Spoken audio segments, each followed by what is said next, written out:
Аз съм Супер Бианка и се намирам в Интерекспо център, където се провежда финалния кастинг на конкурса за красота и талант Мис Мерилин 2011.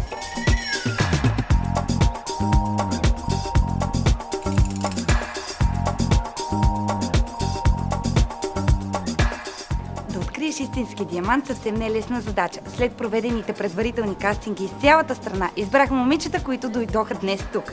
Но след първата селекция, кандидат Мерлинките те първа ще трябва да се явяват пред строгата, но справедлива оценка на нашето жури. Според мен Мис Мерилин трябва да бъде на първо място много естествена и да има някаква по-специална харизма. Поведението на момичетата, според моите очаквания, трябва да бъде някакъв коктейл, смесица, естественост на първо място и много грация. Ти как възнамеряваш да спечелиш журито? С усмивка. Да използваш правилно оръжието и да стреляш в правилната посока. Искам да стана Мис Мерилин. Те трябва, според мен, да бъдат наистина така сияйни, да излъчват една светлина, едно щастие, да са усмихнати и самоуверени.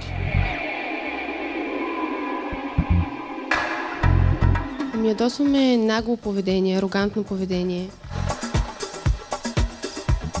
По принцип така си говоря. Но аз обичам да рискувам. Притеснено ли ти беше, докато беше вътре? Ако кажа, не ще излъжа. Много съм притеснена, наистина. Защо още се притесняваш, бе? Аз бях толкова притеснена, пък те толкова ме успокоиха. Мале, уникални са. Влюбена съм в тях, честно.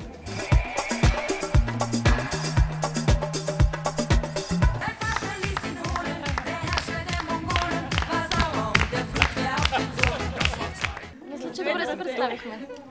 Конкуренцията е огромна и... Нали, всичките са много хубави.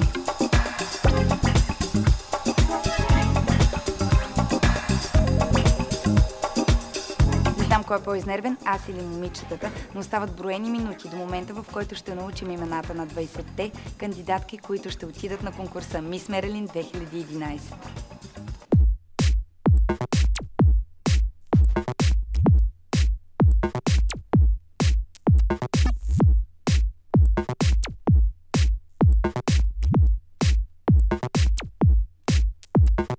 Къде сбърка според тебе тази година?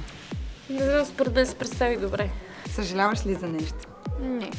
Ще се пробваме другия път. Ще се пробваш за година? Да.